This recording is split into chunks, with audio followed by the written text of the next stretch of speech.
드라이브 마이 카 다들 어떻게 보셨나요? 쉬운 듯하면서 '여러 가지로 복잡하게 짜놨나 보다.'라고 생각을 해서 그런 거에 대해서 되게 깊게 생각을 했거든요. 미사키인가요? 네. 맨 미사키. 마지막 그녀의 고향으로 가서 하던 얘기가 계속 맴도는 음. 것 같아요. 그래서 되게 저한테도 되게 의미가 큰 영화라고 할 수 있을 것 같아요.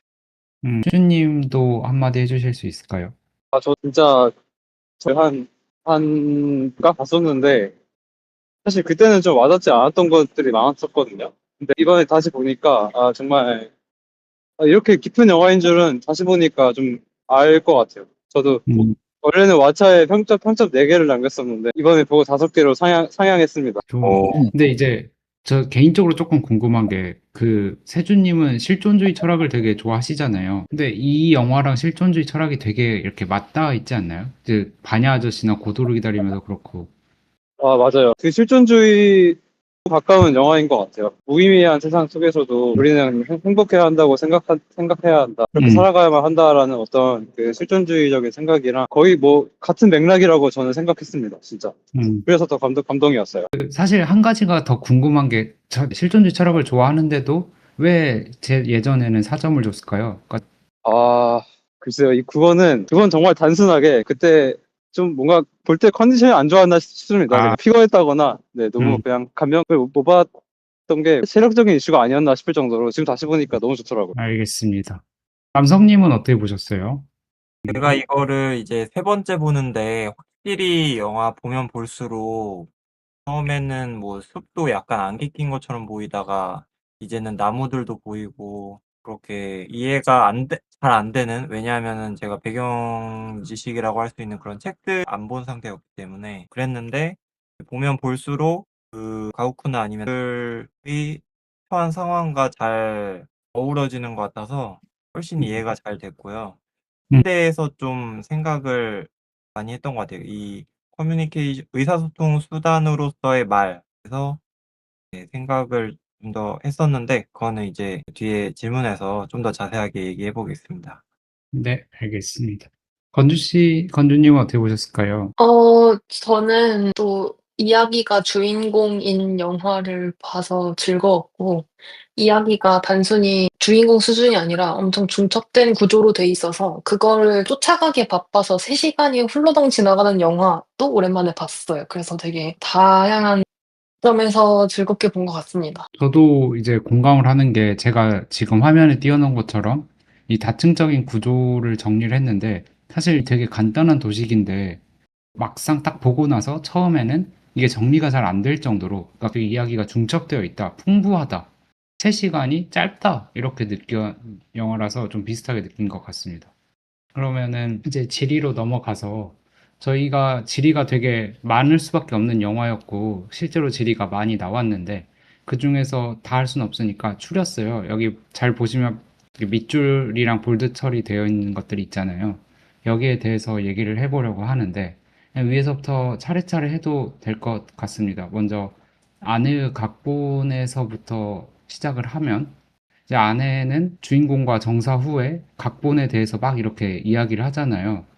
근데 이런 설정을 통해서 감독이 아내의 어떤 부분을 강조하고 싶었다고 생각하시는지 다들 의견이 궁금했습니다. 이것도 철상님부터 한번 혹시 말씀해 주실 수 있을까요? 사실 되게 많은 생각을 했었는데 일단은 제일 먼저 떠올랐던 거는 각본 이야기를 토대로 해서 그 정사를 어떻게 약간 도구로 쓰는 모습을 좀 강조한 느낌이 저는 들었어요. 예를 들어서 이제 물론 이제 가오쿠 남편과의 정사 이후에 이야기가 나오는 것으로 나와 있다가 후반부에 가서는 타카츠키와의 정사에서도 창작 활동을 했다라는 식으로 보여지고, 그러면서 이 정사라는 게 단순한 외도가 아니라 창작 활동의 일환이다, 약간 이용한 것 같아서 그 부분에서 약간 관객인 저의 혼란을 주는 것 같은 느낌이 들었어요. 음, 이제 저 밑에 나와 있는 그 발제 중에 하나도 그런 의미에서 나온 발제이기 때문에 좀 많은 혼동을 주는 부분이 있었고. 그 발제라고 하면 저 섹스와 폭력도 언어로 기능할 수 있는가 이 질문이랑 연결된다는 말씀이시죠? 예, 맞아요. 네, 뭔가 지금 두 가지 이야기가 나온 것 같은데, 그러니까 성관계 측면에서 그 그러니까 다른 거 그걸로 인해서 이 영화 앞부분이 시작이 되는 거랑 또 하나는 아내가 어쨌든 예술가로 비치잖아요. 그래서 그 음. 예술가 이야기를 계속 만드는 사람이고 이러한 두 가지 이야기가 좀 들린 것 같아요, 저한테는. 사실 이 지리 자체 이제 구조화된 지리를 보면 알다시피 아내가 말한 그 각본의 내용에 대한 얘기긴 했었거든요. 그러니까 정사 후에 이야기가 나오는 것도 맞지만 그 나온 이야기의 내용에서 아내가 어떤 감정을 느꼈길래 이런 내용을 펼쳐내었는가에 대한 지리였어요. 말씀하신 부분들은 아까 다른 뒤에 가서 이제 얘기를 해도 될 것 같고 혹시 이 안의 각본에서 나오는 이 소년과 소녀가 소년의 집에 찾아가서 이렇게 물건을 놔두고 오고 이 이야기에 대해서는 혹시 하실 말씀 있으신가요? 그 일단 저는 이게 뭐 감독이 오토라는 인물이 너무 미지의 인물이잖아요. 정말 미지의 인물이고 좀 이해할 수 없는 영역의 사람처럼 그려내려고 하고 싶었던 것 같고, 음, 그래서 좀 감독이 뭐 그렇게 하려는 의도가 강했다고 보이고, 일단 그거와 별개로 그 안에 각본 이야기는 좀 이 영화에서 계속 말하는 것 같지만 좀 자신들이 가진 그런 고통이나 그런 문제들에 대해서 좀 더 직시하지 못하고 자아가지 못하고 좀 더 이런 피하고 계속 도망치고 근데 막 표현은 못하고 그러다가 또 상처를 입히고 그런 거를 다 이런 꿈을 통해서 말하려고 했던 것 같아요. 그런 이제 소년 말 그대로 남편 소년한테 다가가려고 했던 소년은 오토 자신의 모습이고 음, 그 과정에서 상처를 입고 그렇게 해서 침입자를 죽이는데 그런 침입자 과정까지도 뭔가 그 마음속에 풀어내지 못하는 그런 응어리진 그런 불편함이나 비밀이나 그런 고통들 그런 거를 같습니다. 좀 더 뭔가 너무 은유가 많아서 좀 더 생각을 해봐야 될 것 같아요. 다른 분들은 또 어떻게 해석하시는지 궁금하기도 하고 그렇습니다. 세준님의 말에 저는 공감이 되는 게 뭐 그러니까 오토라는 인물이 되게 미스테리하게 그려진 것처럼 보이지만 실은 각본의 이야기를 통해서 오토가 원했던 열망했던 것들이 다 드러났다고 보이고 침입자를 죽이잖아요. 그러니까 실제로는 혼외정사를 막 하면서도 진짜 사랑을 갈구했던 대상은 주인공인 가후쿠였다는 게 드러났다고 저한테는 보였고, 근데 그럼에도 불구하고 침입자를 죽였을 때 아무 일도 일어나지 않잖아요. 거기서는. 가후쿠는 되게 평화롭고, 그런 주인공의 회피적인 태도가 굉장히 서운했다. 이런 거를 그 각본의 이야기 속에서 다 이렇게 투명하게 드러냈다고 생각을 합니다. 그러니까 나중에 주인공이 그 상처를 직면하지 않은 것에 대해서 후회할 수 있는 그런 계기가 된다. 혹시 남성님은 어떤 생각 있으실까요? 네, 저도 말씀하신 것들에 어느 정도 동의를 하고, 저는 영화에서 나온 그 정사 장면들에서, 혹시 다른 장면이 있으면 말씀해 주셔도 좋을 것 같아요. 그 기승위로만 거의 나오는 것 같거든요. 여성 누워있고 여성이 상체를 펴고 있다면 그게 좀 남성이 돌이고, 칠성장어 처음 얘기할 때, 원래는 칠성장어가 다른 이 물고기들의 피부를 빨면서 흡혈하면서 살아가는 생물인데 소녀를 물고기가 아니라 돌에 붙어 있는 칠성장어로 이야기를 한단 말이에요. 그런데 오토의 모습이 가우쿠라는 돌에 붙어 있는 칠성장어의 모습 아니었을까? 그런 생각을 해보고요.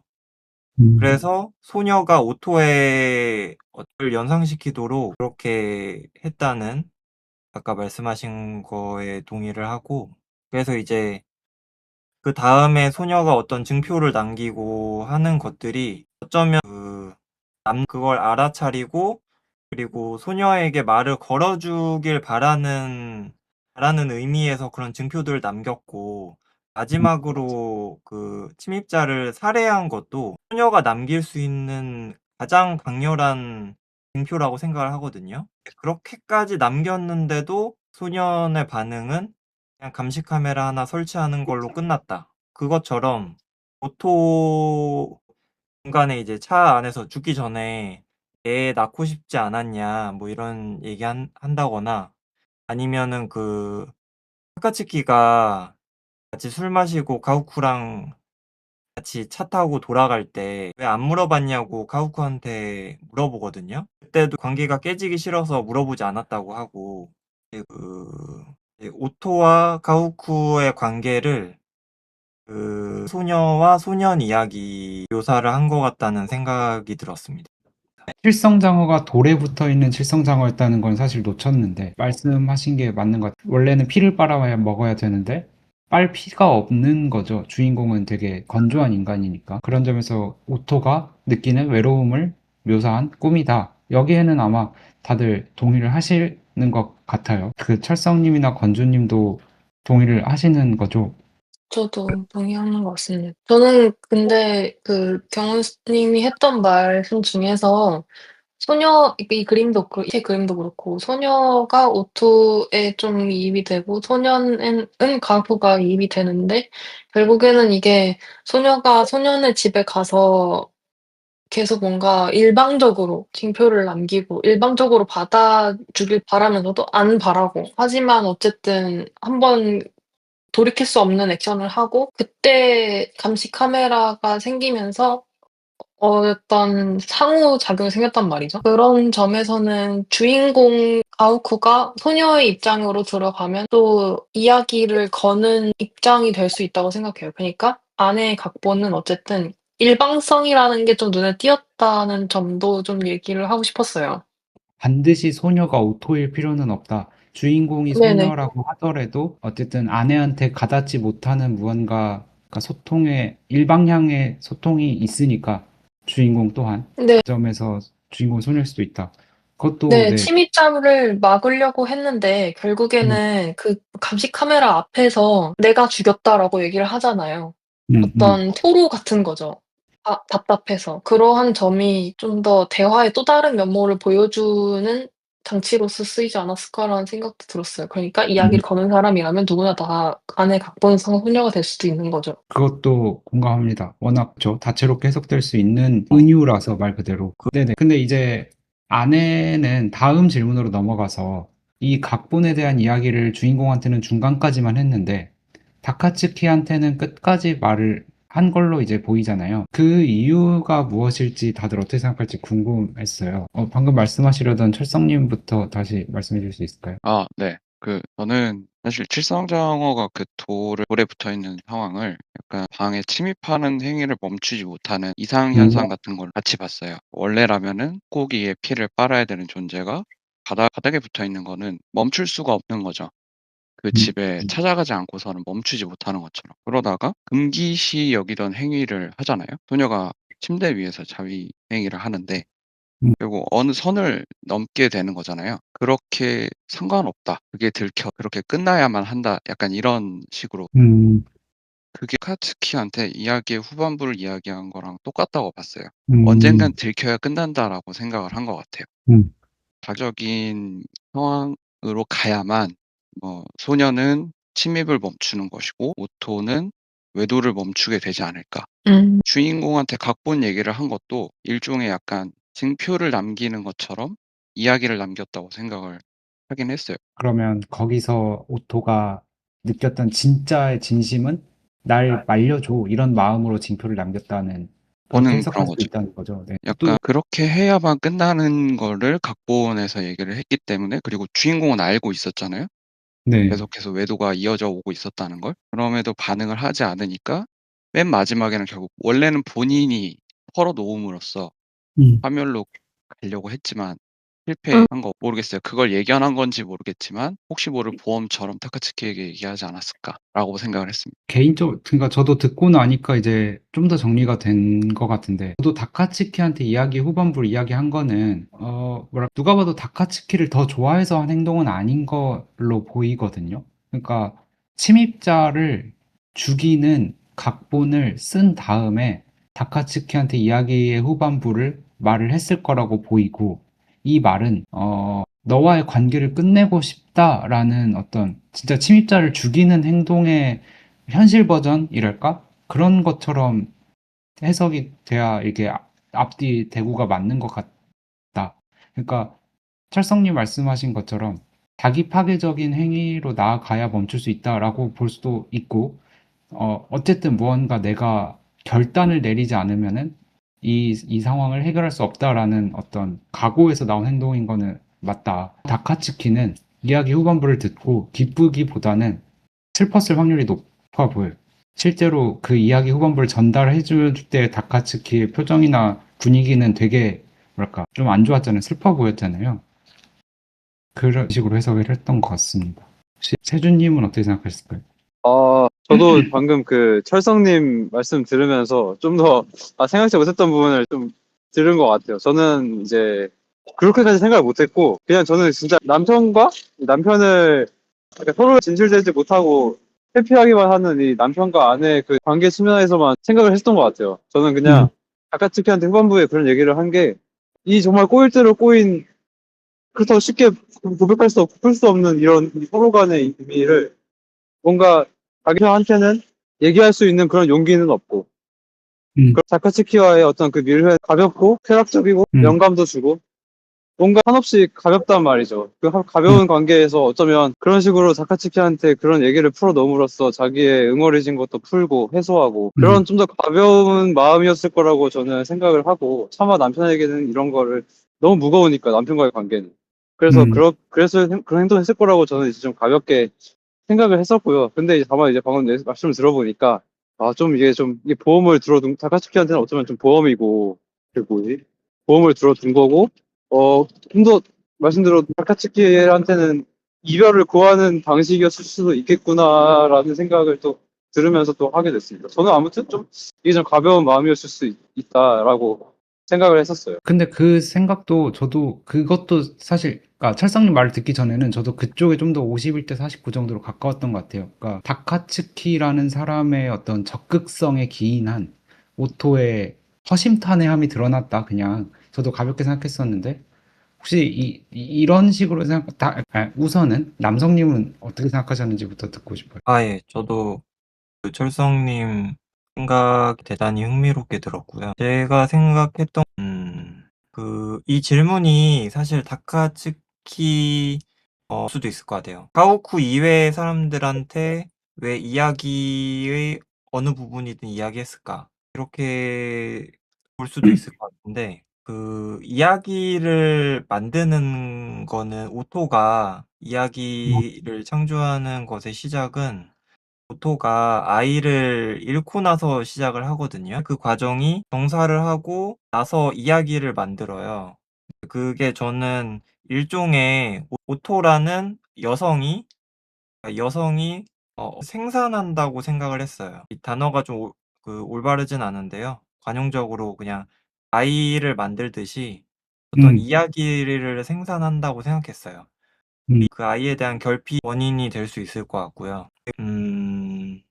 그입니다. 자기만 기쁘려고 하는 행위가 아니잖아요. 서로의 온기를 느끼고 서로가 어떻게 반응하는지 서로의 몸 구석구석을 확인하고 관찰하고 그 행위가 전제된 행위인데, 그게 그렇게 해서 나온 이야기가 한 남자가 아니라 여러 남자한테 파편적으로 뿌려졌다는 거는 그 성관계 행위가 오토와 가오쿠 사이에서 일어나는 이 감정적 의사소통이 불완전했고, 그래서 그 이야기도 불완전하게 조금 타카츠키에게도 조금, 그리고 다른 사람, 저는 이야기가 타카츠키가 알고 있는 데서 끝날 거라고 생각이 안 들더라고요. 더 이어질 음. 것 같다는 생각이 어, 그래서 그러면 그 말씀하신 맥락에 의하면 어쨌든 이야기는 하나의 아이를 낳는 행위랑 비견되는 행위이고, 근데 그런 이야기가 행위가 근데 여기저기 말씀하신 대로 흩뿌려져 있으니까 여러 남자들에게 주인공과의 낳은 딸의 상실의 상처가 당연히 연상될 수밖에 없고, 오토한테는 그런 마음도 있었을까요? 그러니까 이 주인공은 아이를 낳기에는 부적절한 남자야. 이런 네. 마음 때문에 흩뿌렸을까요? 제 생각에는 네. 오토는 낳고 싶었을 것 같아요. 혹 낳고 싶지 않다고 했지만 가오쿠가 낳자고 말해주길 기대했을 것 같아요. 그 소년과의 이야기처럼. 음, 진짜 그랬을 것 같아요. 예. 음, 대화를 안 했으니까. 그래서 물어봐 주기를 음. 기대했을 것 같습니다. 그러면 아내는 어쨌든 아이든 저기 이야기든 뭔가를 산출해내야 되는 사람인데 어쨌든 이것도 마찬가지로 대화를 회피하는 주인공 때문에 그게 잘 안 되니까 다른 남자를 찾았다. 이렇게 해석이 되는 건 거죠. 예, 그렇죠. 원래는 서로 그 주고받았잖아요. 맨 처음에는. 네. 뭔가로서 처음 시작할 때는 주고받았는데 어느 시점부터인지는 모르겠지만 막 안 알려주고 그러잖아요. 그냥 까먹었다고 하고. 그게 뭔가 이제 이런 불륜의 씨앗이 되지 않았을까 생각이 듭니다. 건주 씨는 어떤 생각이 있었을까요? 오히려 흥미롭게 듣고 있어서 넘어가도 될 것 같은데요. 그 세준님 의견과 철성님 의견이 이제 가장 대비돼서 둘 중 하나를 고르자. 저는 철성님의 의견이 좀 더 흥미로웠던 것 같아요. 그쪽이 좀 더 와닿는다. 병원님은요? 저는 처음에는 세준님 저도 생각하고 있었는데 철성님 의견을 듣고 나서 저도 흥미롭게 들어서 이제 앞으로는 저렇게 말하려고 결심했습니다. 저는 사실 이 부분을 되게 고민을 많이 했는 게 꾸려졌을 수도 있다라는 음, 얘기를 하셔서 사실 그냥 엮어서 한번 얘기를 해보고 싶은 건데 그러면 여기 계신 분들은 가오쿠와의 정사 이외에도 다른 정사에서 이야기가 발생할 가능성이 있다고 보시나요? 우선 아까 남성님의 의견에 의하면 그렇다는 거죠. 그 이외에도 이야기들이 뭐 음, 순서대로 는 다 그렇게 주진 않았을 테니까 뭐 초반이 음, 달라졌을 수도 있고. 예. 저는 궁금했던 게 과연 다른 남자에게 이야기가 발생하는 게 의식적이었을까 무의식적이었을까에 대해서 음, 되더라고요. 음, 뭔가 홀린 듯이 얘기하는 느낌이어서 맞아. 본인이 얘기한 걸 까먹는데요. 음. 맞아, 가오쿠의 맞아요. 얘기에 있어서. 그러면 이 사람이 하는 얘기가 앞뒤가 안 맞아지는 순간이 가오쿠에게 있었을까? 라는 생각을 하거든요.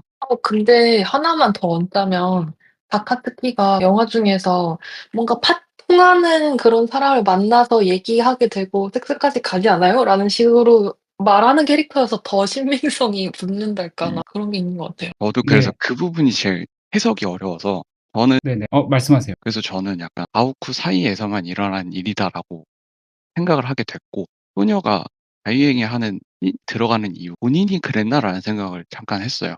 음, 공사에서 얘기가 발생을 안 했으면 후반부 얘기는 어디서 발생을 해야 되는 거지라는 생각이 되게 해소가 안 되더라고요. 음, 혹시 뭐 녹음기를 틀어놓고 장치를 마련했나? 하여튼 저는 그게 되게 해소가 안 되고 근데 우선 철성님의 질문에 대해서 제 나름대로 대답을 해보자면 저는 다카츠키에게만 얘기했을 거라고 생각이 갑자기 들었고 그 이유는 아까 건주님이 말한 대로 다카츠키라는 인물은 굉장히 솔직하고 주인공과 다르게 의사소통에 굉장히 적극적인 사람이라는 상으로 그려졌다고 보이거든요. 그래서 아마 그런 다카츠키의 어떤 그런 소통의 적극적인 형태가 오토의 입을 열게 만들었을 거라고 보이고 다른 남자들과 달리. 그리고 방금 철성님의 또 두 번째 질문인 그 소녀의 자유행위와 그 어떤 각본의 이야기와 현실과의 대꾸를 해석해 보자면 그런 것 같아요. 그러니까 소녀의 자유행위는 현실에서 다카츠키와의 정사와 대꾸가 되고 근데 침입자의 침입은 다카츠키의 사랑인 거예요. 그러니까 단순한 섹스는 그냥 자위 같은 건데 실제로 다카츠키랑 사랑해버리는 거는 다카츠키가 일방적으로 막 엄청 짝사랑하잖아요, 오토를. 그거는 일종의 자기 감정에 대한 침입인 거죠. 그래서 그거는 받아들여지지 않고 죽여버린 거다. 그러니까 고백을 거절한 거다. 다카츠키한테 무의식적이든 의식적이든 이야기를 함으로써 다카츠키를 사실상 밀어내고 그리고 아마 밀어낸 그날 아니면 그 주인공한테 오늘 빨리 와서 얘기 좀 하자라고 말을 하잖아요. 네. 아마 그날 주인공한테 모든 걸 털어놓고 나 다카츠키랑 이러이러했었는데 그 마음을 거절했어라고 털어놓을 계획이지 않았을까라고 해석이 됩니다.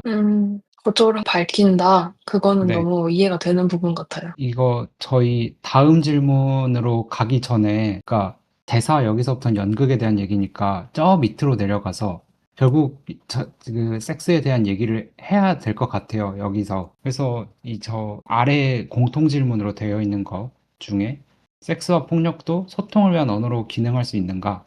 만약 그러다면 혼외정서 폭력은 범죄가 아니라고 할 수 있는가? 이 질문에 대해서 논해 봤으면 하는데, 우선은 논하기 전에 질문의 구체적인 의도랄까? 질문한 세부적인 내용이랄까? 이런 걸 철성님이 한번 좀 설명을 해주실 수 있을까요?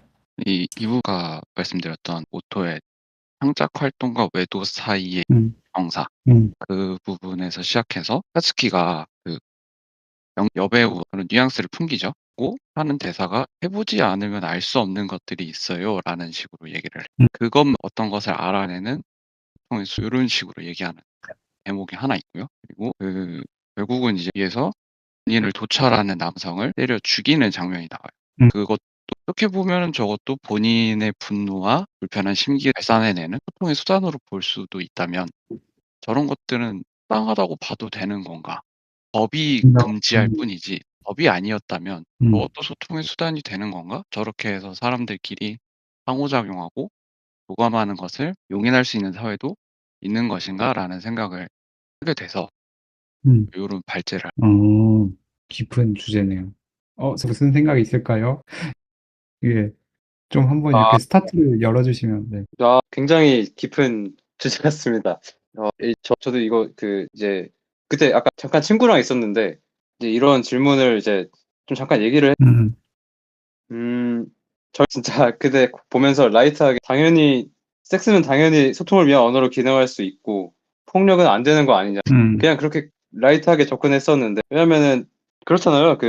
그쵸. 사실 너무 이제 뭐 소통이란 거 뭐 그러니까 사랑하는 사람이랑 나누는 그런 뭐 사랑하는 사람이랑만 나누는 그런 게 아니겠죠. 섹스라는 거 여기서 말하는 섹스라는 건 약간 이제 뭐 좀 더 뭐랄까 사랑하는 사람이랑 뿐만이란 게 아니라 뭐 그것보다 더 가벼운 관계일 수도 있고 혹은 좀 더 과학적일 수도 있고 음, 그 같은데 저는 아무래도 뭔가 고 행위이고 음, 서로에게 좀 더 그 방식이 좀 뭔가 좀 과학적일 수 있을지언정 서로에게 어떤 강렬한 어떤 무엇을 느끼게 해주는 상호작용할 수 있는 행위라서 그런 행위가 충분히도 아니고 오히려 그런 기능을 아주 충실하게 할 수 있다고 생각하고 폭력은 그 어떤 경우에도 좀 기능은 하지 못할 것 같습니다. 기능은 못한다고 생각이 됩니다. 폭력은 아무래도 좀 뭐랄까요? 폭력이 일방성이랑 예. 약방향성의 차이를 두시는 것 같아요. 네, 정리해 주셔서 감사한데 그 말을 하고 싶었어요. 양방이냐, 일방성이냐, 아니면 쌍방향이냐.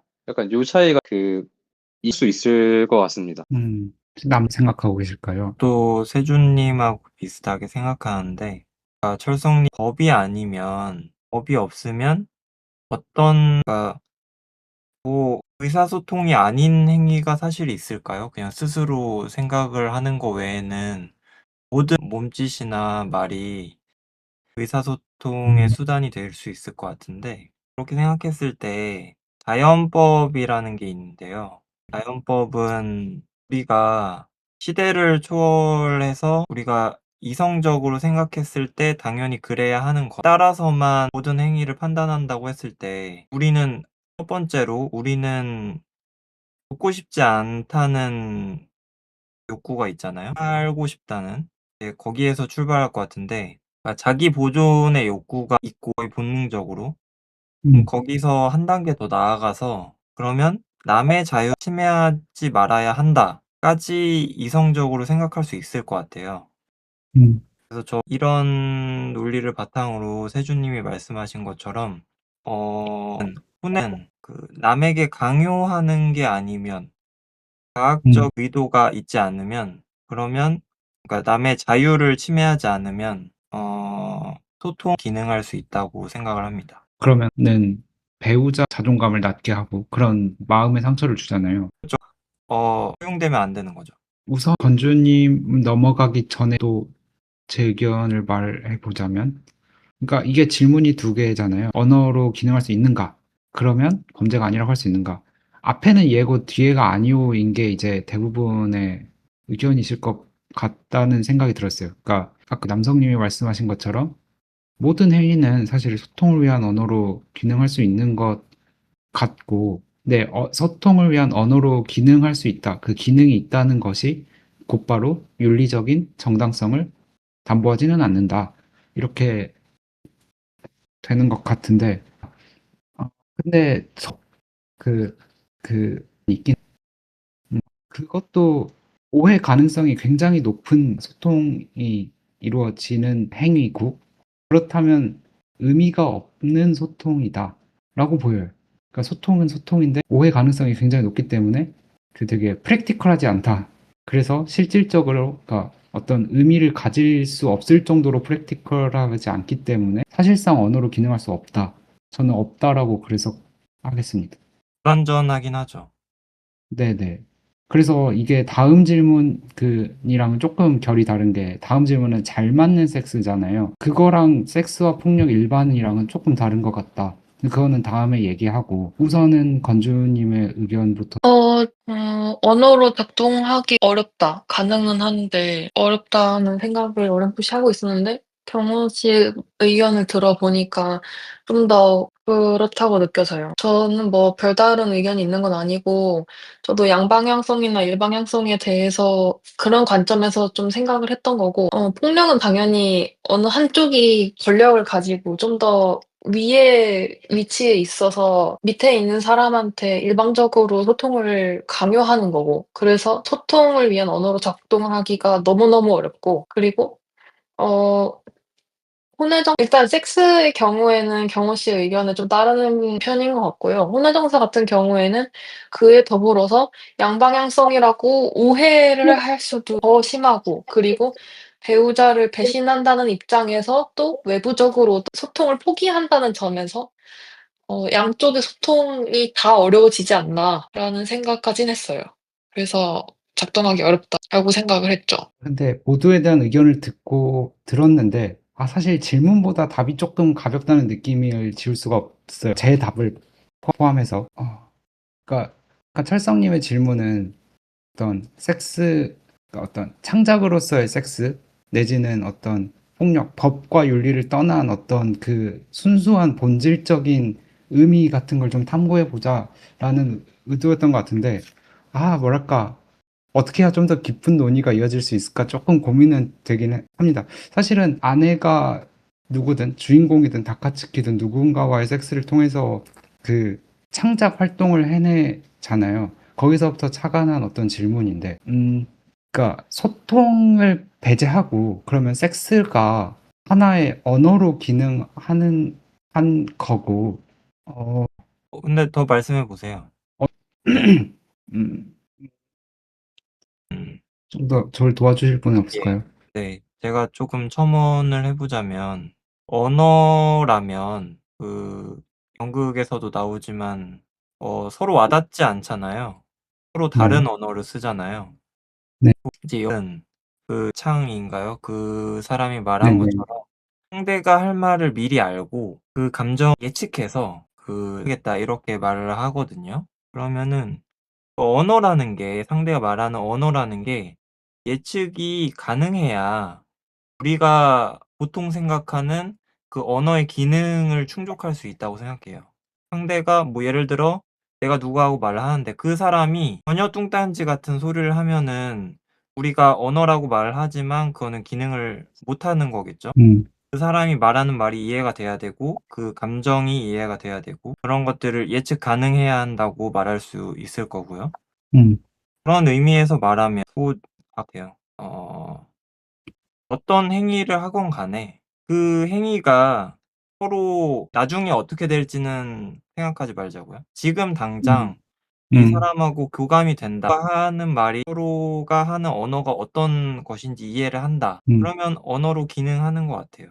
음, 이거는 뭐 말이든 행위든 다 포함되는 것 같아요. 음, 만약 물론 최고의 방법은 제가 언제 한번 생각한 적이 있는데 말도 행위도 다 불완전한데 정말 내 마음에 내가 생각하는 것 그대로 상대한테 전달하고 싶다. 그러면은 정기적 신호를 보내야 되거든요. 그 정기적 신호가 결국 행위로 나오고 말로 나오는 것이기 때문에 그런 상상을 해본 적이 있는데 이제 그건 현실적으로 우리는 그런 말과 행위들로 이제 그 제가 아까 말했던 가오쿠하고 타카츠키 그 뒷좌석에 앉아서 갈 때 말한 것처럼 상대 진심으로 알고 싶으면 잠시만요. 자기 진실로 자신을 예 궁금해. 보고 싶으면 자기 자신을 깊이 똑바로 지켜볼 수밖에 없어요. 라고 말한 음, 것처럼 우리가 말하는 언어가 누구나 머릿속에 있는 그 언어의 기능대로 작동을 하려면 자기 자신을 깊이 똑바로 지켜봐야 한다. 그렇게 말할 수 있을 것 같습니다.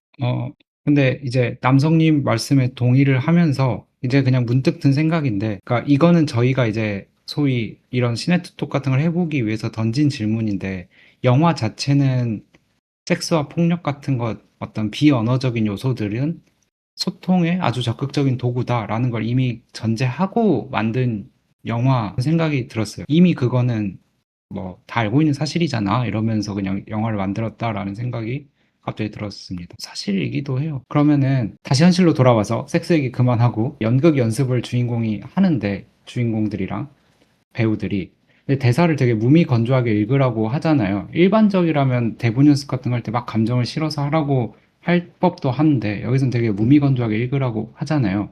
왜 그렇다고 생각을 하셨는지 다시 철성님부터 한번 말씀해 주실 수 있을까요? 이 보고 나서 제일 먼저 떠오르는 거는 아우쿠가 테이프를 계속 듣는 이유에 대해서 얘기하는 장면이 음, 있잖아요. 상대의 대사를 다 알면 뭐 감정도 뭐 다 이해할 수 있어 뭐 이런 식으로 얘기하는 부분이 먼저 떠올랐는데 그 다음에 떠오른 장면은 야외에서 이제 감정을 다 실어서 몸짓까지 다 섞어서 연기 리허설 같은 걸 하죠. 연습을 하는데 저 둘은 뭔가를 느꼈어라는 그런 장면이 있어요. 그 장면이 같이 떠올랐는데 질문을 받고 이제 곰곰이 생각했을 때 무미건조하게 읽어 나가는 이유는 일단 감정을 뺐다는 얘기잖아요. 네. 그러면 처음부터 감정을 넣으면 안 되는 이유에 대해서 생각해 봤을 때 적중 또는 극중 그 인물에 대한 깊은 이해가 없이 얄팍한 이해로 감정을 먼저 덧씌우는 행위가 이루어질 것 같았어요.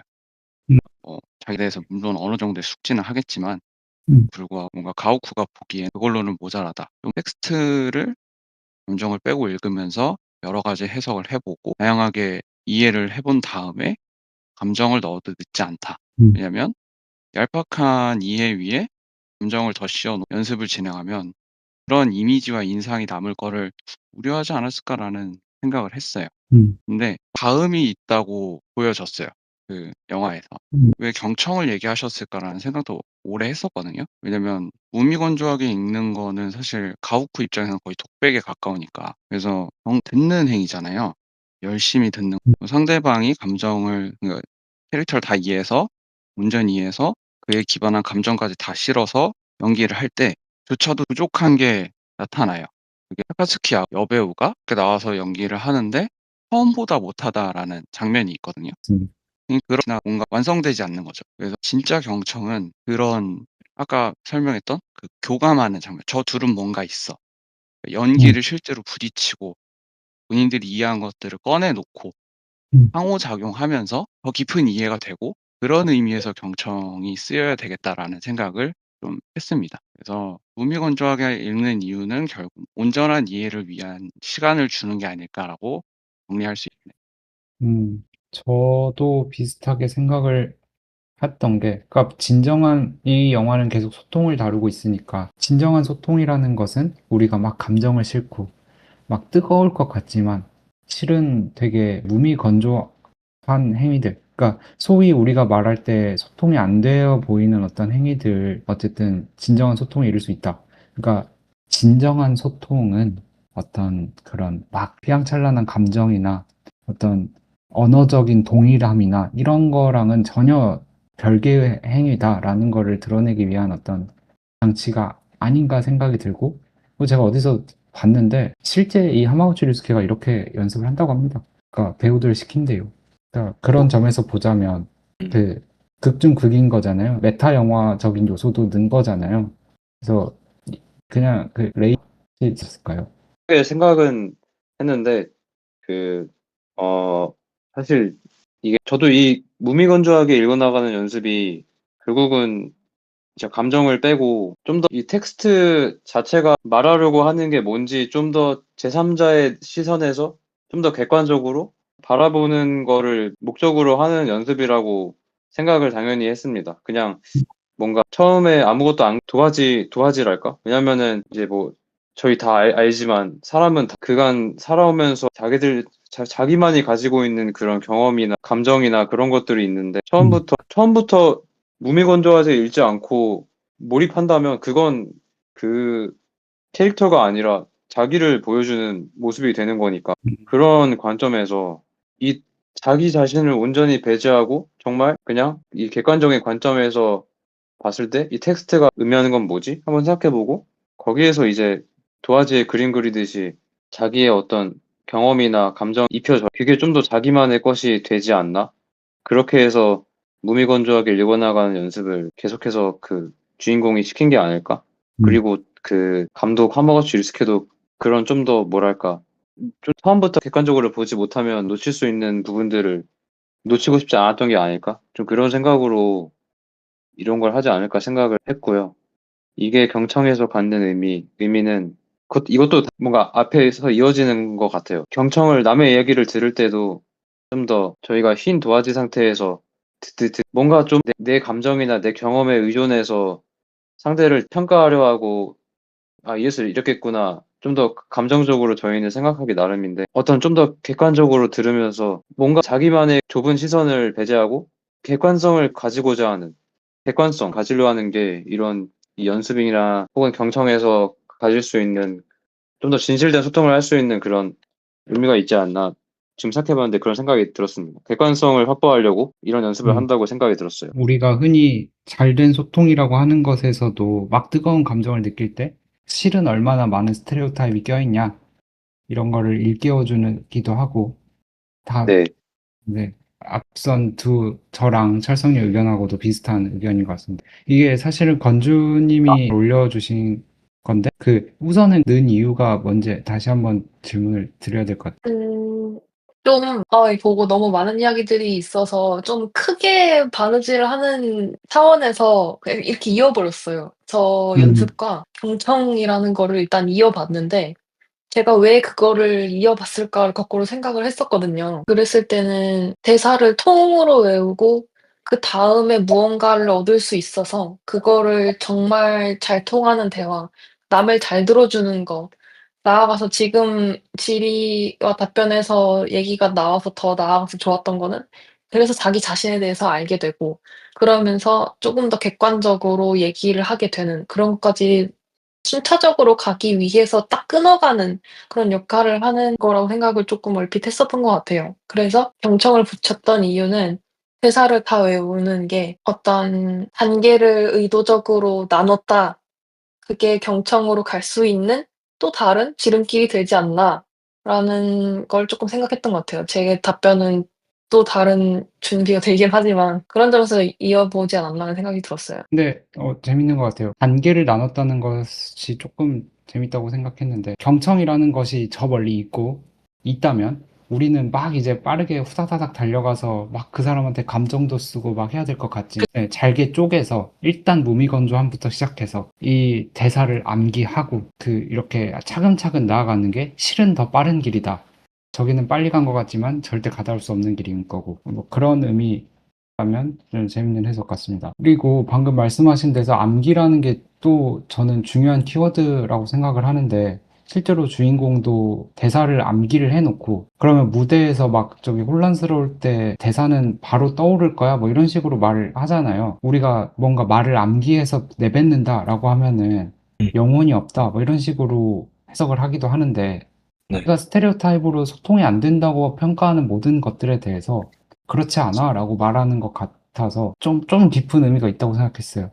그러니까 단지 암기하는 게 무슨 무대에서 실수하지 않는다의 차원을 넘어서서 그게 진짜야. 암기 같은 걸 하는 게 진짜 소통이야. 라고 말하는 것처럼 저는 느껴졌습니다. 혹시 남성, 의견까지만 듣고 말하고 싶어요. 저부터 할까요? 네네. 네네. 저는 사실 처음에 잘 모르겠다는 생각이 들었어요. 왜 무미건조하게 하지? 실제로 내가 저기 앉아있을 때, 실제로 그런 지시를 감독한테 받았을 때 어떨까? 그렇게 생각을 해봤는데, 철성님을 비롯한 다른 분들이 말씀해주신 것처럼 처음부터 좀 얕은 이해를 가지고 감정 대사를 소화하다 보면 그 연기 자체가 거기에서 멈출 수가 있다. 뭐 그런 가지고 있었던 것 같아요. 그런 의도로 연출을 한 것 같아요. 실제로 감독도 그렇게 생각할 것 같기도 하고요. 제가 그렇게 생각이 안 됐던 거는 그냥 캐릭터 연구를 계속 할 텐데 그 개인들이 알아서 잘 할 텐데 잘 해야 되고요. 그런데 왜 저렇게 그 지시를 할까 생각해 보면 타카츠키 같은 먼저 앞서는 배우들이 원인이 되지 않았나 싶습니다. 실제로 너무 감정적으로 대사를 하고 연기를 하고 그런 사람들이 있어서 감독도 아마 그런 이제 자기가 직접 일을 할 때 그런 철학을 가지지 않았나 싶고 그거를 그대로 영화에 넣은 것 같고요. 그리고 이제 바냐 연기 못하겠다고 자기가 자꾸 드러난다고 말을 하는 장면이 있는데 그 인물에게도 해당이 되는 것 같습니다. 생각하고 그 상황에 처한 캐릭터가 내보일 법한 감정을 드러내야 하는데 자기가 실제 현실에 자기가 처한 상황에서 나오는 감정이 나오는 경우에는 그것도 연기라고는 할 수 없겠죠. 그런 면에서 이런 이렇게 대사를 무미건조하게 하는 그런 지시를 내린 것 같고 우선은 건주님이 말씀해 주신 것처럼 처음에는 잘 연관성을 찾기가 어려웠는데 저는 카카오톡이 생각이 났거든요. 카카오톡 진짜 감정이 들어가 있지 않고 텍스트만으로 상대를 판단을 해야 하는데 오해가 좀 있잖아요. 카톡 같은 걸 하다 보면요. 그래서 이렇게 무미건조하게 읽어나가는 것이 도움이 되나 싶었는데 말씀해 주신 것처럼 경청의 단계에서 경청이 마지막 단계라고 한다면 아니죠. 경청은 수단이고 상대의 마음을 진실되게 아는 것이 마지막 단계겠죠. 거기까지 나아가려면 텍스트만으로 우선 받아들이고 상대의 감정이나 어떤 뉘앙스나 몸짓 같은 거는 그 다음에 차례차례 받아들이는 것이 좋은 방법이 될 수 있겠다. 경청의 한 가지 단계가 될 수 있겠다. 그런 생각을 했습니다. 대체로 비슷하게 의견이 모아지는 것 같아요. 그러니까 경청, 소통, 뭐 상대방의 마음을 파악하는 어떤 행위 같은 것들은 이렇게 막 먼저 앞세워서 이렇게 하기보다는 진짜 천천히 곱씹고 텍스트 하나하나 꼼꼼하게 보고 이걸 암기할 정도로 보고 이런 단계를 거쳐야만이 도달할 수 있는 거다.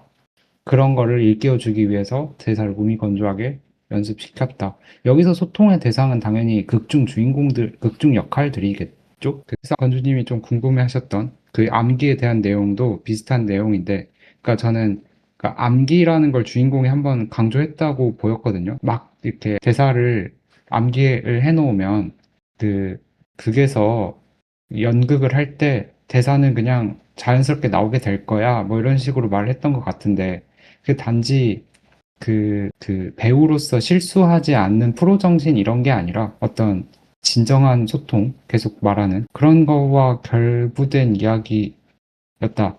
암기의 역할은 확실하게 중요하게 강조가 됐죠. 안 그랬으면은 차 안에서 카세트 테이프 물론 다른 역할로 또 하지만 그거가 그렇게까지 연출이 될 거는 아니죠.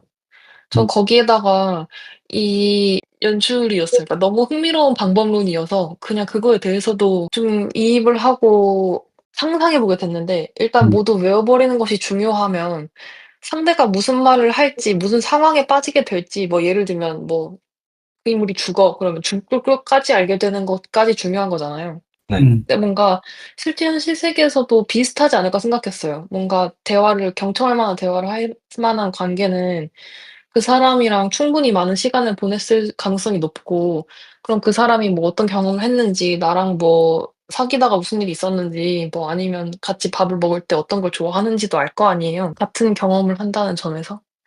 근데 배우가 감정을 어떻게 담을지는 모른다는 까지도 현실에서의 대화랑 비슷하다고 생각했어요. 예를 들어서 어제 둘 다 싸웠는데 그 싸웠다는 경험은 똑같지만 오늘 만나서 또 싸울 것까지도 예측이 되지만 저 사람은 어떤 감정을 담고 있을까가 예측이 안 되기도 하잖아요. 그런 점에서 경청을 할 수 있는 사람은 그 자신의 감정에도 솔직하고 남의 감정도 잘 들어줄 수 있지 않을까. 그러한 걸 상상하게 하는 장치다. 되게 신기한 방법론이다라고 생각했어요. 앞서 말씀한 거는 이제 어떤 관계가 무르익은 사이라면 서로의 상황을 거의 암기한 것과 준하도록 잘 알 거다. 네, 그렇기 때문에 암기가 중요하다. 그리고 그런 걸 일깨워주는 이 방법론이 신기하다. 음. 네, 네, 그런 의미에서 제니스 창이 아까 철성님인가?가 언급했는데 면접 때보다 더 잘 안 됐다라고 할 때 그때 상대방의 대사를 큐 사인으로 활용한다라고 네네. 말을 하잖아요. 그러니까 그거는 이제 암기되지 않은 즉흥적인 거라는 거고 그렇기 때문에 소통과 어떤 진정한 몰입이 잘 이루어지지 않았다. 굳이 엮어서 해석을 해보자면 그렇게 볼 수도 있을 것 같아요. 맞아요. 뭔가 재밌는데요. 암기에 관해서 다른 생각이 났는데, 자기의 대본을 암기하는 거고, 남 대본도 암기해야 하잖아요. 네. 각각 의미를 가지는 것 같아요. 그 잘 아는 것, 그리고 상는 것. 그래서 그 대화 어떤 뭐 연극이든 현실이든 제가 생각하다 까먹었는데 제 표현대로 하자면 상대가 예측 가능한 행동이 나오도록 상대를 암기하는 것. 두 가지 대본을 외우는 두 가지 행위가 둘 다 중요한 것 같습니다. 이 질문에 대한 의견은 대체로 그렇게 모아지는 것 같습니다. 그러면 다음으로 넘어가서 이 연극이 또 다국어로 연출되잖아요. 그러니까 심지어 수화까지 포함을 해서 여러 언어로 연출이 되는데 그 이유가 무엇인지 근데 이 질문이 사실은 제가 만든 질문인데 그러한 연출을 하는 연출가를 주인공으로 설정한 이유가 무엇인지 또 플러스 알파로 좀 곁들여 있는 질문이라서 염두에 둬서 이렇게 답변해 주시면 감사하겠습니다. 다시 철성님부터 한번 무슨 생각이 있으신지. 여기까지는 사실 생각을 네.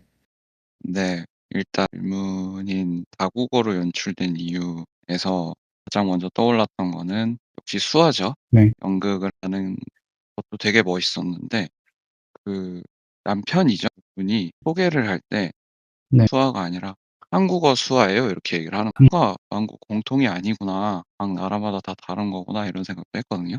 그래서 어쨌든 영화의 전체적인 주제가 소통인데 언어를 달리한 이유는 큰 언어로 쓰는 것보다 좀 더 개별성을 좀 부각시켰다고 생각을 했어요. 개별성을. 사실 같은 문 읽어도 같은 한국인이 같은 한국 문장을 읽어도 다르게 해석할 때가 있잖아요. 네. 결국 본인이 사용하고 있는 말 뭐 영어든 이런 것들이 개별에게 국한된다는 거를 부각시키는 장치. 음. 연출가인 거는 그도 그거를 알고서 연출에 넣었을 거 아니에요? 네. 그럼에도 불구하고 자신을 모르면 잘 전달되지 않는다는 거 않았을까 감독은. 왜냐면 저는 이 영화에서 어쨌든 그 본인이 얼마나 상처받았는지 이렇게 생각을 했어야 된다라는 그 장면이 제일 인상 깊었기 때문에 서로 소통하는 방법이 다 달라도 소통할 수 있어를 강조하는 연출가조차도 정작 자기 자신은 잘 몰라서 소통을 잘 하지 못했던 그런 것들이 더 부각되는 장치이지 않았을까라는 하게 되네요. 정확히 같은 이유로 붙여진 질문이었습니다. 저도 그래서 똑같은 의견입니다. 세준님은 어떤 생각이신지. 저도 비슷한 맥락으로 이어질 수 있는데 그 영화가 좀 계속 얘기하고자 하는 바가 있는 것 같아요. 영화가 얘기하고자 하는 바는 우리는 타인을 그러니까 한 사람을 죽었다 깨어나도 이해할 수 없다. 그런데 이해하려고 노력은 할 수 이거를 계속 영화가 뭔가 계속 얘기하고자 한다고 저는 생각하거든요. 그래서 영국이 다국어로 연출된 이유는 이제 어떤 사람은 한국말 쓰고 어떤 사람은 영어, 어떤 사람은 중국어, 어떤 사람은 심지어 수화. 결국 그 배우들끼리조차도 무슨 말 하는지 모르잖아요. 뭔가 그렇게 다른 언어를 쓰면서 대사를 주고받는 배우들조차 자기들이 서로 무슨 말 하는지도 모르고 아마 어떤 감정적으로 오가는 그 말로 형용할 수 없는 그런 그 느낌, 감정이 아니면은 이 말 자체로 어떤 소통도 안 되고 어떤 이해도 할 수 없을 거예요. 네. 근데 그럼에도 이 배우들은 서로의 뭐 눈빛 정말 그 형용할 수 없는 그 모든 그 언어를 제외한 모든 것들 그걸로 뭔가 감정이 전해지고 연기를 해내고 그러잖아요. 뭔가 그 다국어로 연출된 이유는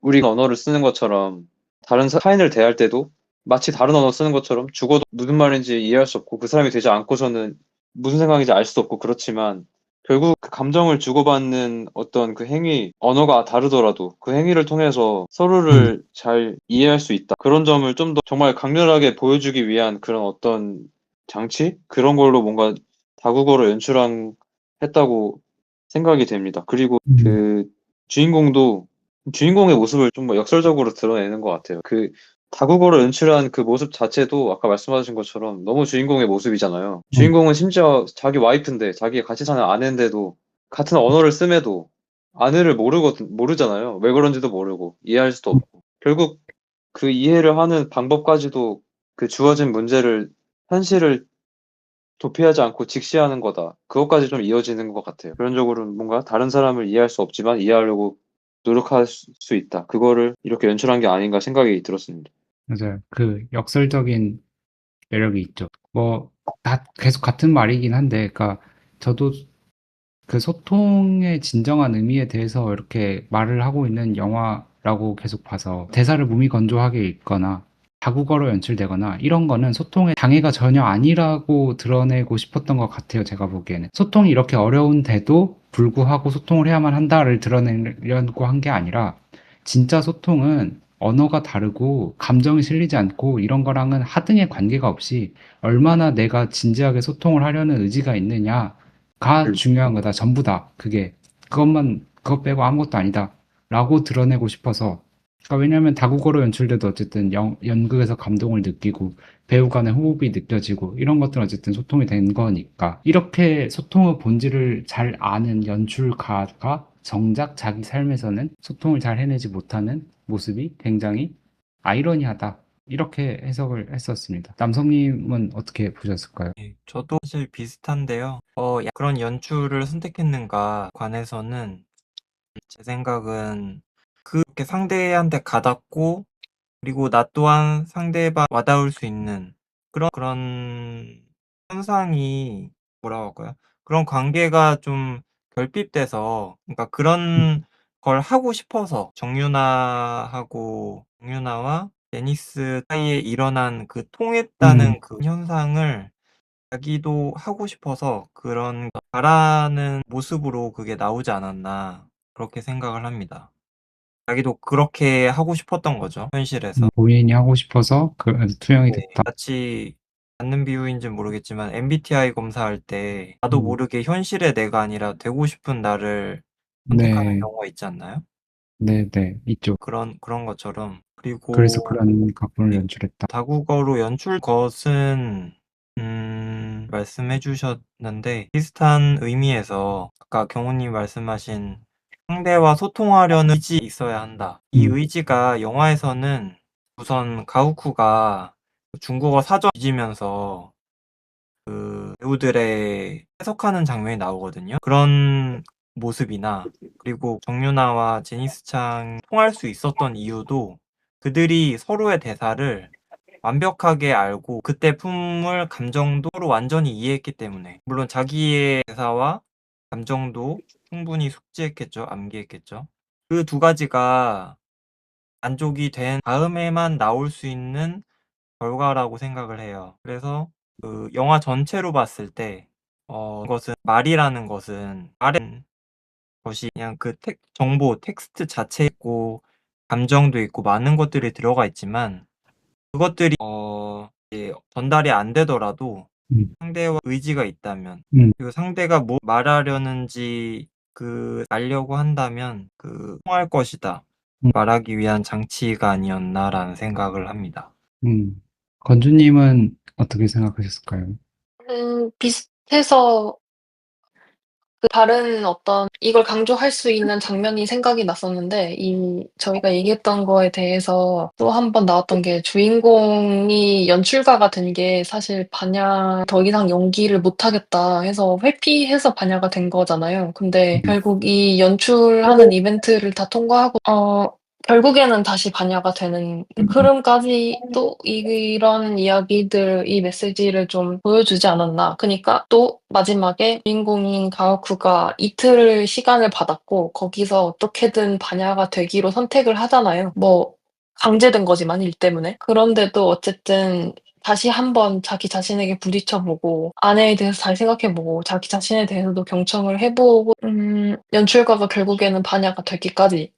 이런 것들이 의사소통할 의지를 정말 가지고 있는가 그런 거를 엄청 부각시킨다고 생각했어요.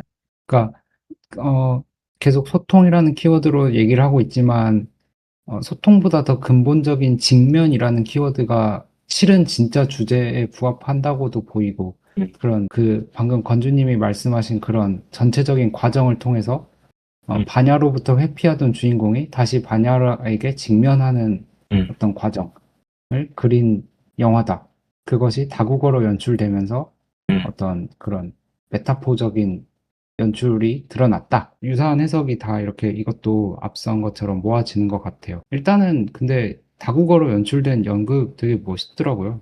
그래서 미학적으로도 맞아요. 굉장히 훌륭했다. 이제 다음 질문으로 그냥 넘어가 볼까 하는데 이제 그 소냐 그 미사키에 대한 얘기를 많이 못 했는데 여기서 미사키에 대한 이제 의견이 있으시면 말씀해 주시면 좋을 것 같고 이 소냐가 마지막에 유나 그 수화를 빌려서 반야에게 길게 마지막 장면을 얘기를 하잖아요. 그 대사의 정확한, 그러니까 각자만의 해석, 의미가 어떤 거였고, 이제 소냐가 반야에게 어떤 위로를 주고 싶었다고 생각하는지, 이번에는 거꾸로 건조님을 해볼까요? 아름답고 인생이 행복하고 뭐 이걸 살다가 불행을 마주치면서 이렇게 참고 참다 보면은 너무 행복해질 거예요. 이게 아니라 진짜 힘들 거고 진짜 불행할 거고 끝까지 음, 그럴 거고 그니까 그냥 그거 인정하고 죽었을 때 하느님이 불쌍히 여겨줄 거다. 그러면 지금부터 다르게 생각할 수 있지 않을까라는 거를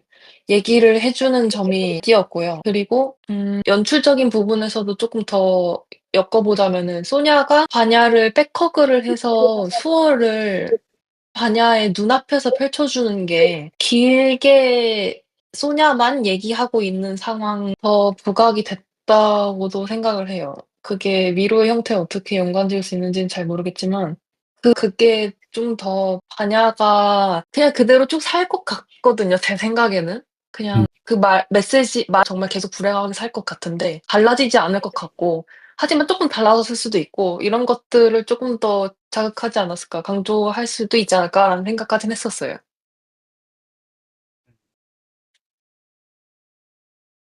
남성님은 어떻게 생각하실까요?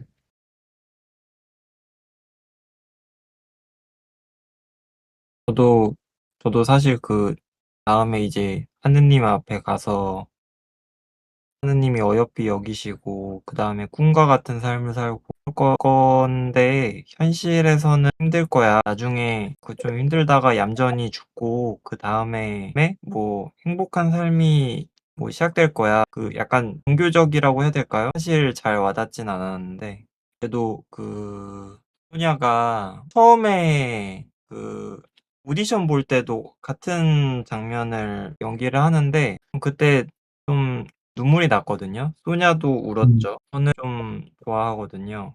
어쨌든 우리는 역사는 흘러가고 우리가 다 같이 가고 있다 지금. 보면은 뭐 카페에서 공부할 때 뭐 카공하는 사람들 뭐 스타벅스 이런 데 가면은 공부 많이 하잖아요. 그럼 저도 이제 하다가 힘들어가지고 주변을 보면은 다 뭐 열심히 하고 있어요. 열심히 살고 있어요. 그런 걸 보면은 저는 이 사람들이 다 각자 목표도 다르고 뭐다 알지도 못하고 그렇지만 어쨌든 이 세상이 나아지기 위해 나은 방향으로 가기 위해 각자 노력하고 있다고 생각을 해요. 그래서 그때 용기를 받는데 아마 여기서는 좀 그런 의미를 담아서 이 결말을 그렇게 보고 싶어요.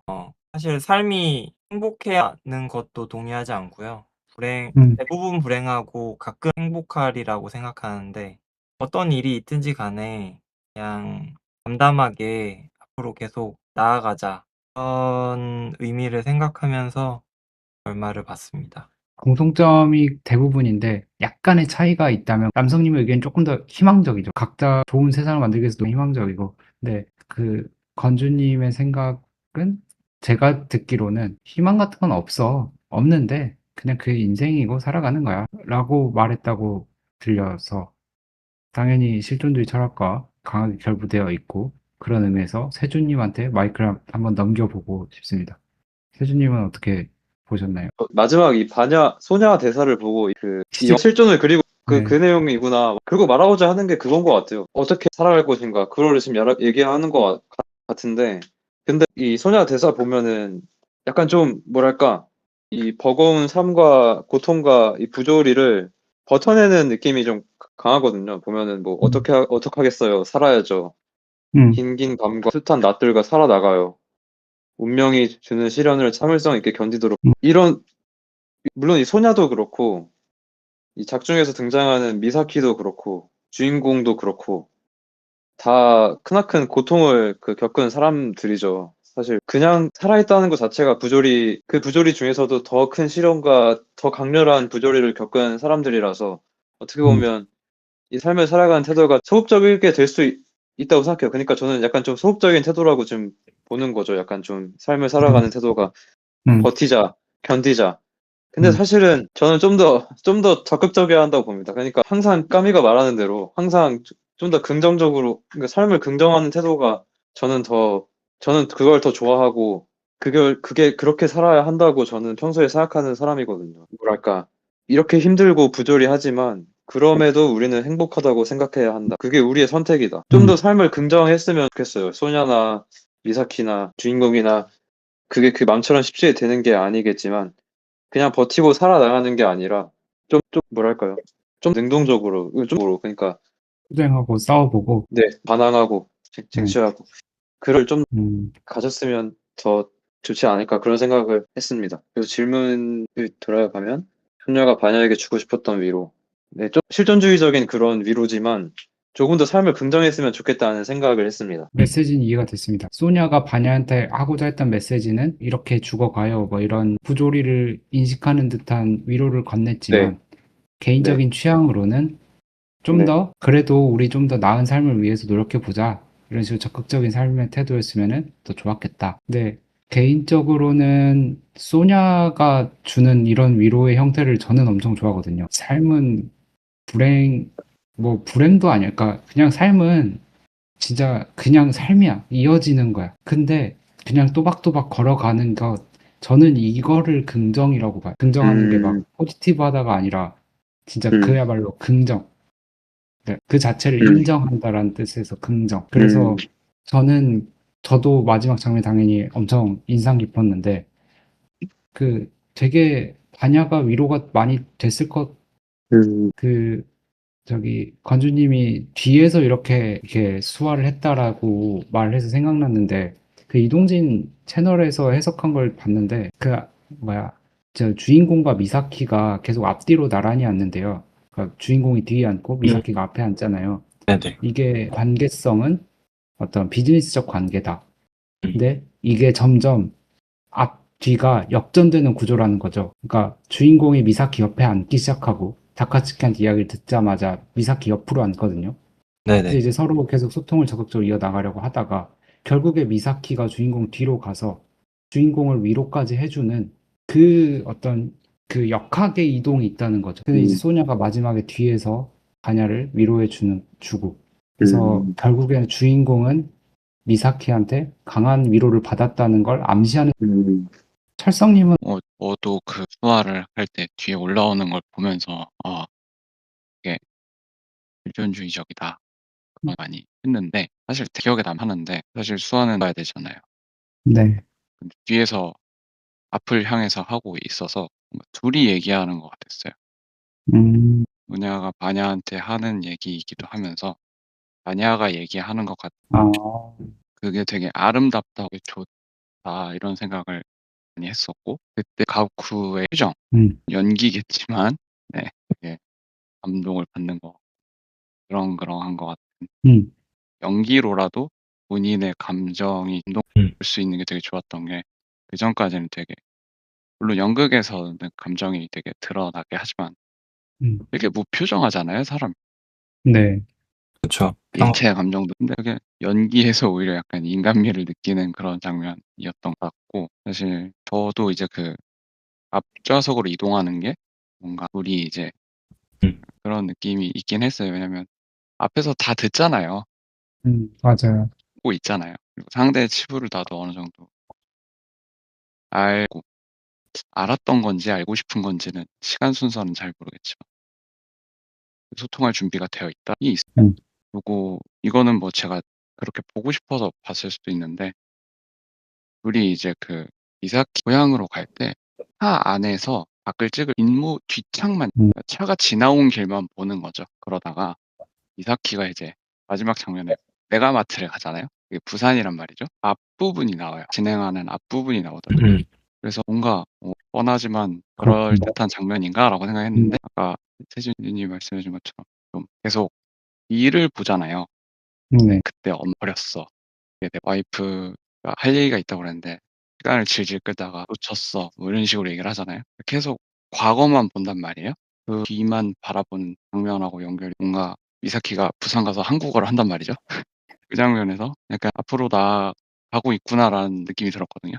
그래서 좀 네네. 그런 면에서 긍정적인 모습을 음. 보여준 게 아닐까. 앞으로 말씀하신 나아가고 장면에 덧붙이자면 저기 미사키가 볼에 흉터가 있었는데 부산에 있던 장면에서는 볼에 흉터가 없어졌다고 합니다. 그러니까 말씀하신 것처럼 나아간 거죠. 원래 흉터를 지우고 싶어 했는데 돈이 들어서 안 하려고 했었잖아요. 무슨 이유 때문에 안 하려고 했었었는데 그것도 지워버리고 그냥 이제 앞으로 나아간 거죠. 그런 면에서는 영화가 결국은 '앞으로 간다. 나아가자.' 이런 얘기를 하지 않았을까 생각을 그 눈밭에서의 장면도 생각해 보면 이렇게 나란히 앉다가 마주 보잖아요. 결국에는 눈 위에서 그게 이제 진정한 소통을 상징적으로 표현하는 장면이겠죠. 죠 거기서 보면 약간 서로가 아들과 딸로 인식할 만한 요소를 막 그렇죠. 넣고 마지막에 이렇게 딱 끌어안아 주면서 서로 위로하고 그런 것들이 좋았던 것 같습니다. 이게 이제 마지막 아까 미뤄뒀던 질문이랑 바로 좀 자연스럽게 이어질 수 있을 것 같은데 그 장면에서 저는 약간 둘이 키스할까 봐 조마조마했거든요. 그러니까 안 했으면 좋겠는데 섹슈얼한 텐션이 혹시 흐르는 거 아닐까? 조마조마했단 말이죠. 네. 네. 이 얼마나 연관된지 모르겠지만 어쨌든 그 잘 통하는 대화도 잘 맞는 섹스만큼이나 야릇하다고 느껴지 마지막 질문에 대해서 일단 건주님의 의도를 한번 들어보고 싶습니다. 갑자기 다시 섹스 얘긴데 여러 개의 장면을 그냥 일단 뿌려 보려고요. 상관관계를 한번 재보고 싶은데 한 3개 정도 떠오르거든요. 일단은 맨 처음에 영화에서 가오코랑 오토가 성관계 장면이 바로 나오고 길게 잡히잖아요. 네. 그래서 서로 사랑하고 즐기는 것으로 보이는데 뭔가 공허해 보이거나 야릇해 보이지 않고 무서워 보이기도 했다고 느껴졌어요. 가오코가 나중에는 "우리 서로 사랑했고 많이 즐겼다."라고 말했는데도. 그다음에 두 번째로는 방금 얘기하신 그 눈밭에서 저도 진짜 약간 언제라도 스킨십이 더 생길까 봐 아슬아슬해 보이는데 둘은 어쨌든 서로의 치부를 하나씩 툭툭 꺼내면서 핑퐁을 거듭해서 깊게 대화를 하잖아요. 네. 그런 점에선 '잘 통하는 대화라고 볼 수 있지 않을까?'라는 점이고 세 번째로는 언어가 통하지 않고 이 대사 이어가기 하던 그 대사를 무미건조하게 읽는 연습을 하던 다카츠키랑 제니스 창 여배우가 결국에는 둘만의 상담을 하는 시간을 갖고 둘이서 성관계를 하는 시간을 갖게 되잖아요. 언어가 아예 통하지 않았는데. 그러한 3 가지 장면들이 있는 것 같아요. 그리고 이거는 개인적으로 하나 더 덧붙인 거는 시간의 축적이라는 거를 왜 넣었냐면 '잘 통하는 대화를 무디게 할 수도 있지 않나.' 혹은 '잘 맞는 섹스도 무디게 하는 변수이지 않을까, 시간의 축적이.' 혹은 오히려 '강화하는 변수가 될 수도 있지 않았을까, 가오코와 오토의 관계에서 보면.' 이라는 생각은 들어요. 그런 점에서 질문을 해 보고 싶었어요. 음. 사실 뭐 '잘 통하게 된다.' 이렇게 생각했었어요 처음엔. 음. 안 필요하니까요. 우선 저는 이 말씀하신 3 가지 장면 중에 좀 흥미로운 거는 이제 아내와의 정사 씬은 야릇하기보다는 기괴해 보였고 저도 그랬거든요. 그 주인공과 미사키는 서로 대화만 했는데도 섹슈얼한 분위기가 느껴졌어. 그러니까 여기서 이제 이 질문이 좀 스스로 도출된다고 생각하는데 그러니까 대화는 섹스보다 야릇할 수 있다는 거죠. 그런 현상이 있고 근데 그것이 대화와 섹스의 어떤 인과냐, 선후냐, 이런 거는, 하는데 일방적으로 영향을 미칠 수 있지만, 섹스는 대화에 영향을 미치지 못해서 약간 그런 느낌으로, 인- 어느 모양새는 비슷할 수 있는데 둘은 서로 관계가 없다는 느낌이 음, 하려고 해서 음. 느끼는가와 음.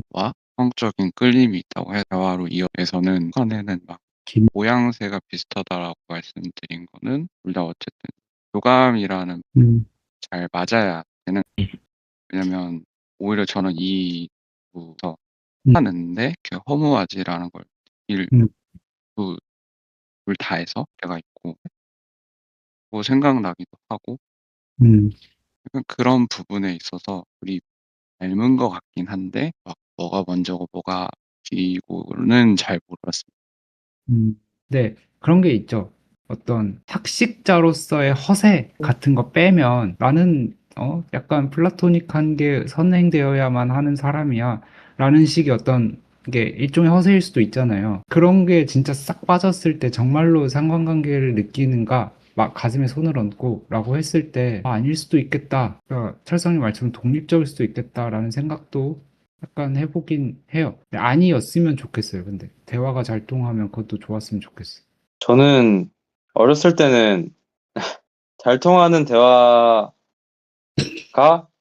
잘 맞는 그런 성적인 관계보다 야릇하다고 느껴본 적이 없었어요. 네네. 그냥 정말 잘 맞는 육체적 관계만큼 야릇한 거는 없고, 음. 어떤 영혼의 교감이 그걸 절대 따라갈 수는 없다고 생각을 했는데, 음.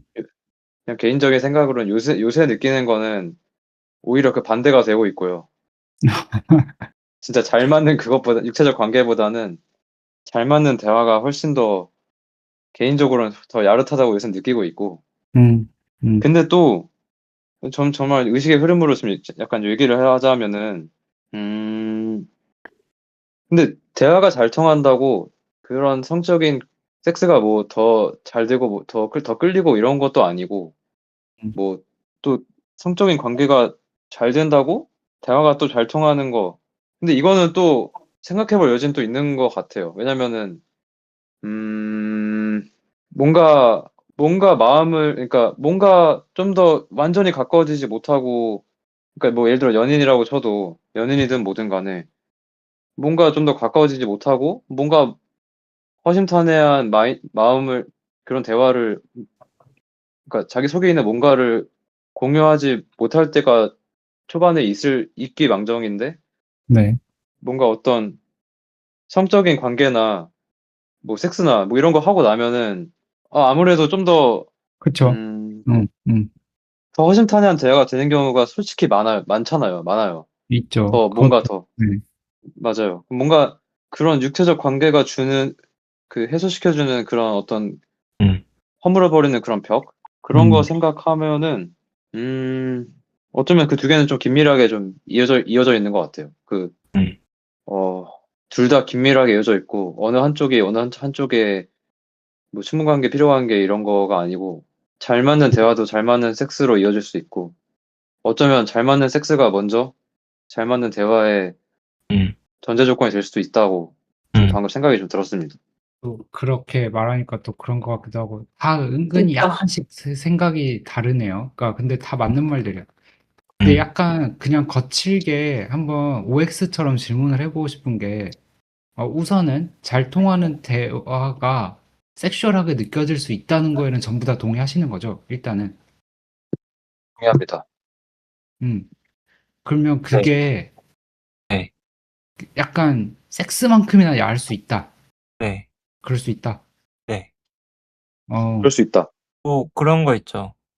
이게 너무 지금 이야기하는 게 추상적이어서 그런데 상황이 네. 주어지면 좀 더 잘 와닿을 것 같은데 둘만 아는 이야기 같은 거 있잖아요. 네. 어느 단어가 키워드 둘 사이에만 공유할 수 있는 비밀 같은 거를 다른 사람들하고 같이 있을 때 둘만 뭐야. 통하는 게 있어요. 좋아한다. 네. 근데 이게 어, 이게 대단히 관능적인 것 같아요. 그쵸. 그러네. 네.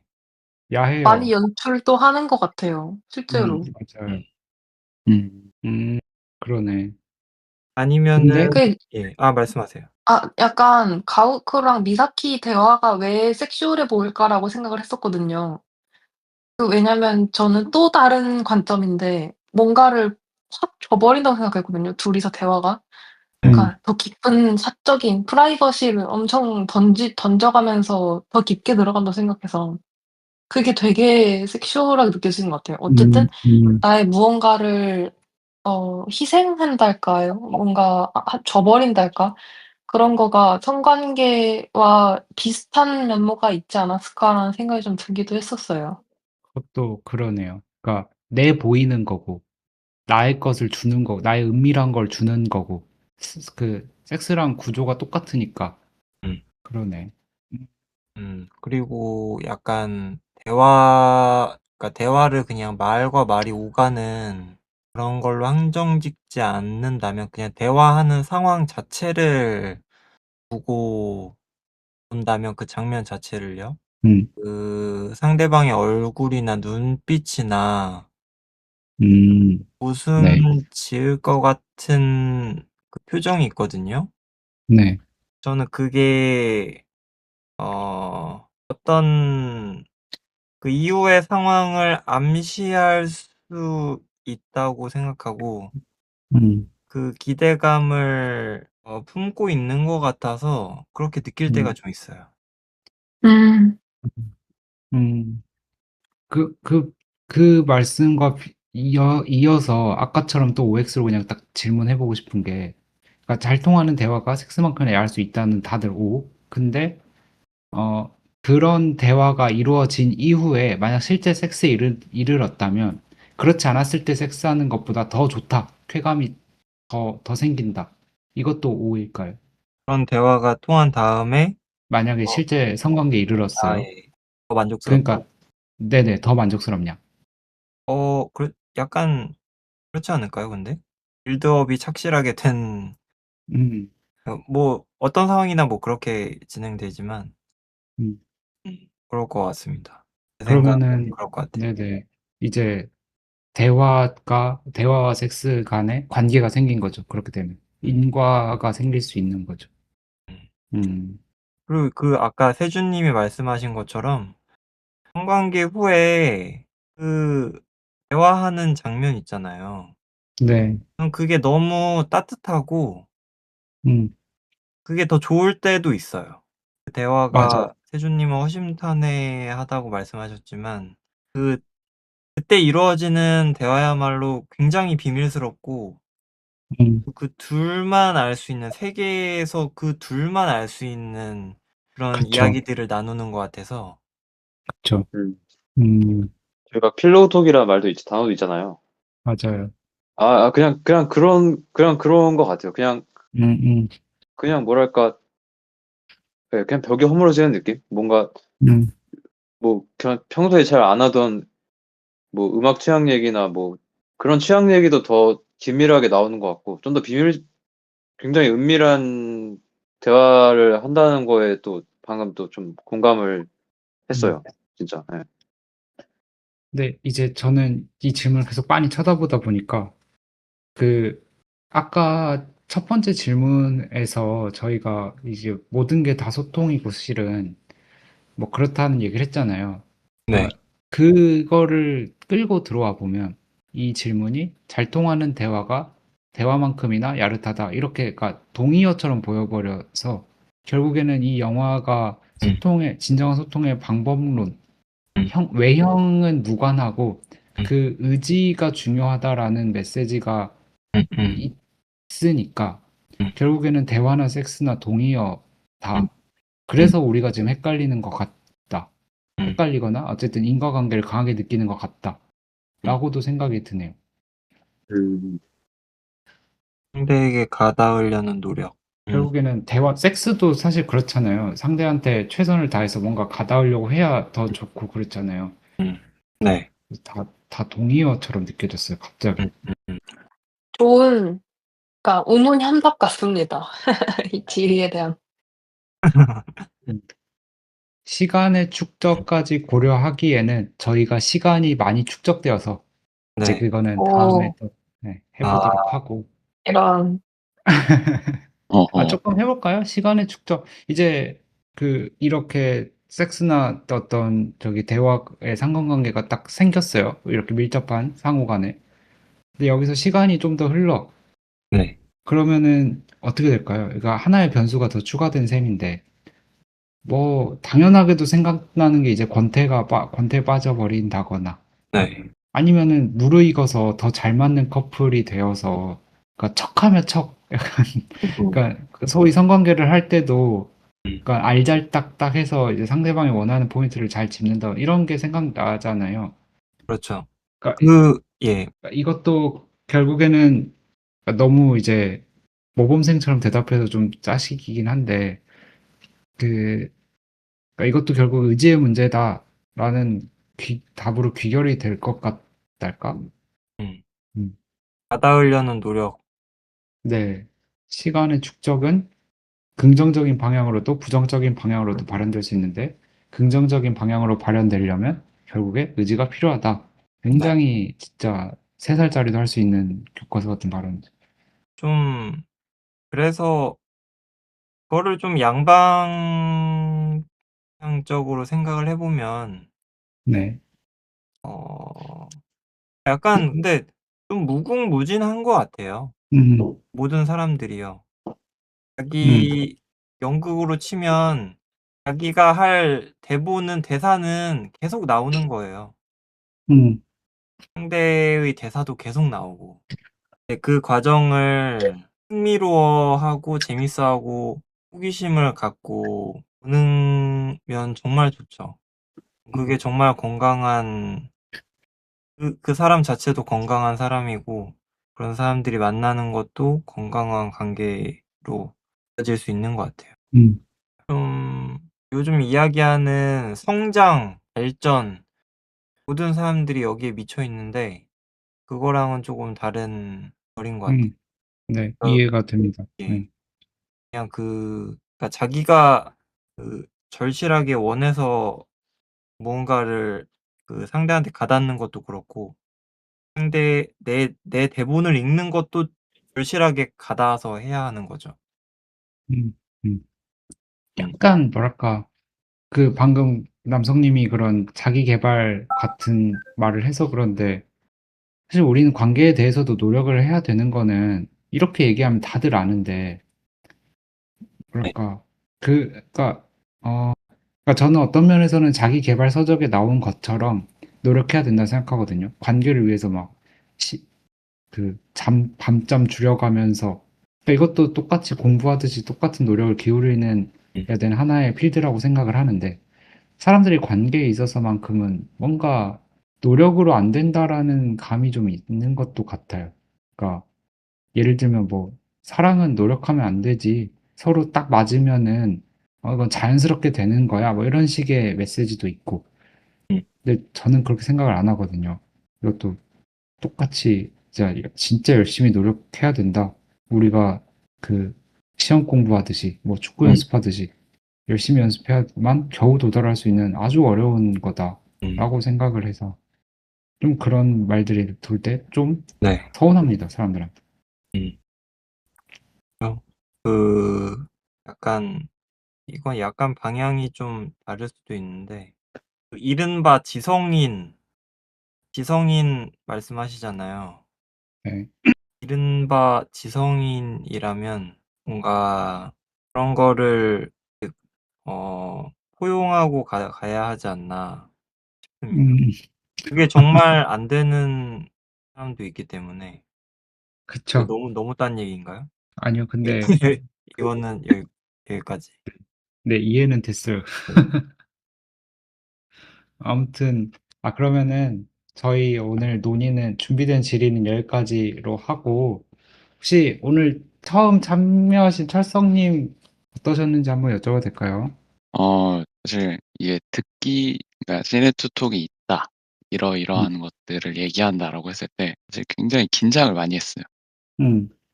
혹시 격 떨어지는 얘기하면 어떡하나? 수준을 못 미치면 어떡하나? 음. 그래서 사실 제가 원작도 읽고 왔어요. 아, 아, 이거 예. 진짜. 저는 여자 아니에요. 없는 남자들이라고. 예. 음. 예, 그렇죠. 네. 바로 첫 장에 있잖아요. 네. 음. 사실 그래서 준비하는 내내 되게 재밌었어요. 음. 이 책도 너무 재밌었고 맞아요. 정말 좋은 영화 거. 지리도 재밌었고 지리도 참신한 게 많고 사실 일하다가 졸리면 꺼내서 보면서 오. 되거든요. 와. 열정이 있으셨네요. 예. 뭔가 너무 질문이 생각할 게 많아져서 음. 그리고 막상 대화하면서도 서로 다른 답변 또는 같은 답변 들으면서 많이 공감하고 되게 즐거웠던 것 같아요. 아유, 감사합니다.